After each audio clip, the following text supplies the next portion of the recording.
ایک بہت عظیم شخصیت کے جو خود مشرق مقدس ہیں، جن کا روزہ پہلے ان کے روزے پر لکھا جاتا تھا اسماعیل بے نماز۔ اب جب مجھے جاننا ہوا تو میں نے دیکھا کہ ان کی قبر کی تختی پہ لکھا ہے اسماعیل نمازی۔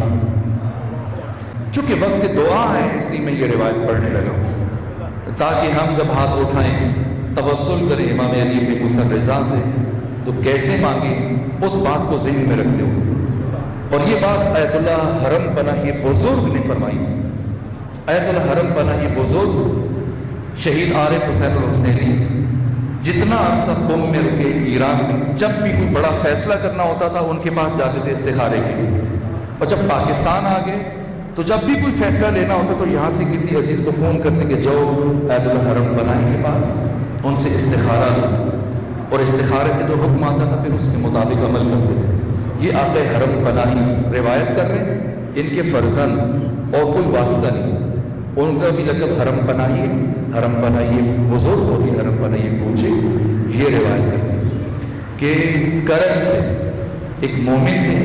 بس آخری 2 منٹ لے رہا ہوں آپ کی، ان کا نام تھا شہریار۔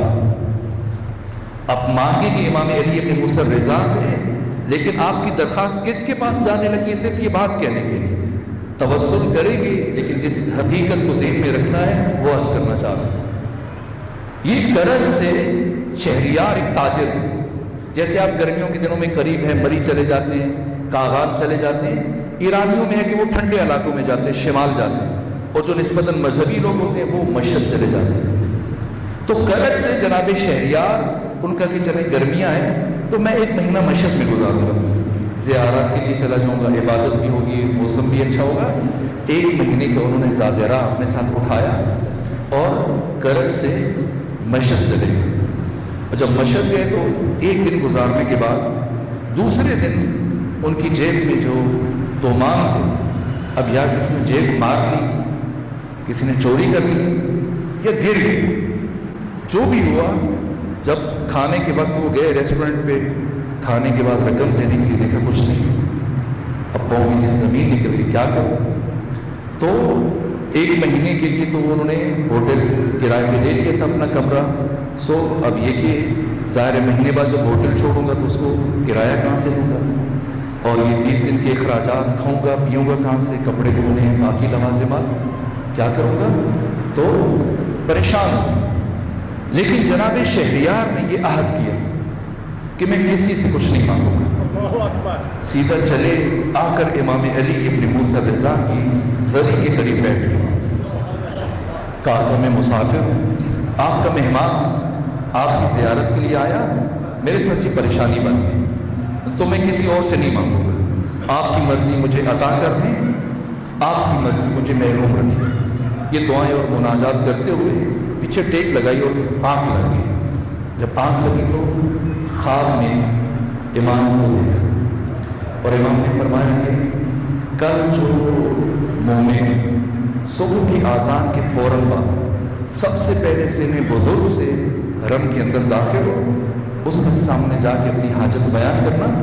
وہ تمہاری امت کرے گا، مدد کرے گا۔ تو دوسرے دن شہریار بیٹھے سن بزرگ میں اذان فجر کے بعد سب سے پہلے دیکھا تو انہیں حیرت ہوئی، سب سے پہلے اسماعیل بے نماز وہ داخل ہوئے حرم میں، اور جب شہریار کے قریب سے گزرے تو انہوں نے سوچا کہ بھلا یہ ممکن نہیں ہے کہ امام ایک ایسے شخص سے متعلق مجھے تاکید کریں کہ جو نماز نہیں پڑھتا، اور میں اس سے اپنی مشکل بیان کروں۔ تو دیکھتے رہے، وہ بھی ان کی طرف دیکھتے رہے، اور کچھ نہیں کہا، اور وہ زیارت کے لیے چلے گئے۔ دوسرے دن پھر پریشانی میں مناجات کرتے رہے، اور دوسرے دن پھر یہی خواب دیکھا کہ جو اذان فجر کے بعد سب سے پہلے حرم میں داخل ہو، جا کے اسے اپنی حاجت بیان کر رہے ہیں۔ اور دوسرے دن جب کھڑے رہے تو دیکھا آج پھر اسماعیل بے نماز سب سے پہلے حرم میں داخل ہو رہے ہیں، تو سوچا یہ خیال نہیں ہو سکتا، یقیناً امام نے انہیں کو منسوخ کیا۔ آگے چلتے ہوئے بڑھے اور کہا کہ اسماعیل بے نماز، یہ بہت شہرت رکھتے تھے اسماعیل بے نماز، کیونکہ ہر روز امام رضا کی زیارت کے لیے آتے تھے، صبح سویرے زیارت کے لیے ہر روز آتے تھے، اس لیے لوگوں نے ان کا نام ہی یہی ڈال دیا اسماعیل بے نماز، اور یہ بھی سن کے مسکرا دیتے تھے۔ تو آج ہی قریب گئے شہریار اور اپنی حاجت بیان کی، اور جب اپنی حاجت بیان کی تو انہوں نے مسکرائے کہا ہم تو کل بھی آپ کی امانت لے کے آئے تھے اور آپ کی طرف دیکھتے رہے، لیکن آپ ہمارے پاس آئے نہیں، تو یہ آپ اپنی امانت لے لیجیے، اور چونکہ آپ امام رضا کے مہمان ہیں تو میری آپ سے خواہش ہے کہ جب آپ کا سفر مکمل ہو جائے قیام اور آپ واپس کرج جانا چاہیں تو مجھے بتائیے گا، تو مجھے بھی ثواب ہوگا، میں آپ کو الوداع کروں گا، رخصت کروں گا، ایک دن پہلے مجھے بتا دیجیے گا۔ تو اب جب ان کا قیام مکمل ہوا اور آپ انہوں نے جانے کا ارادہ کیا تو انہوں نے بتایا جناب اسماعیل بے نماز کہ کل صبح عازم سفر ہو، انہوں نے اسی مقام پر آ جاؤں گا تو زیارت کرنے کے بعد میں آپ کو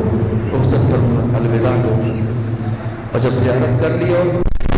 کرنے لگے تو ان کا اثاثہ اسماعیل بے نماز نے ہاتھ میں اٹھایا، بیگ تھا، بستر وغیرہ تھا، تو پوچھا اسماعیل بے نماز نے شہریار سے جن کا تعلق کرج سے تھا، کہا شہریار جلدی جانا چاہتے ہیں یا روٹین کے حساب سے جانا چاہتے ہیں؟ کہ اگر جلدی پہنچ جائے تو زیادہ خوشی ہے، تھکاوٹ بھی نہیں ہوگی، وہ گھر والے انتظار بھی کر رہے ہوں گے، تو کہا پھر میرے پیچھے آئے۔ تو ٹرمینال لے جانے کی بجائے ان کو ایک خاص بازار کی طرف، پرانے بازار کی طرف لے چل پڑے، اور وہاں ایک خرابے میں لے گئے جہاں سیڑھیاں سی تھیں۔ تو اب یہ تھوڑے پریشان ہو کہ پتہ نہیں یہ مجھے کہاں لے آئے، لیکن سوچا کہ بالآخر کہیں نہ کہیں تو پہنچائیں گے۔ تو جناب اسماعیل نے کہا کہ اپنی آنکھیں بند کر لیں، پھر ہم آپ کو جلدی پہنچا دیں۔ تو شہریار نے اپنی آنکھیں بند کی، وہ کچھ لمحوں کے بعد کہا اب آنکھیں کھول دیجیے۔ تو جب شہریار نے آنکھیں کھولی تو خود کو ایک مانوس جگہ پر پایا، ایک درخت کے دائیں بائیں باغ ہے، تو انہیں لگا کہ یہ جگہ میں نے دیکھی بات ہے۔ پھر تھوڑا اور غور کیا تو پتہ چلا کہ یہ تو میرا اپنا باغ ہے اور میں اپنی زمینوں میں اپنے علاقے میں آ چکا ہوں۔ تو حیرت کا کہ کیسے ممکن ہوا کہ آپ چشم زدن میں چند لمحوں میں مجھے آپ نے یہاں پہنچا دیا؟ تو ان کا یہ میرا کوئی کمال نہیں، یہ سب آقا امام زمانہ کی عنایت ہے۔ تو اس کے بعد جو بات گئی جناب شہریار نے کہا کہ آپ اتنے قریب ہیں امام زمانہ کے اور لوگ آپ کو اسماعیل بے نماز کہتے ہیں، تو اس کی کیا وجہ ہے؟ تو انہوں نے تبسم فرمایا، مسکرائے، کہا لوگ بھی سچ کہتے ہیں، اس لیے کبھی کسی نے مجھے نماز پڑھتے دیکھا ہی نہیں۔ کہا کیوں؟ کہ اس لیے کہ میں اپنی اکثر نمازیں امام زمانہ کے پیچھے ادا کرتا ہوں۔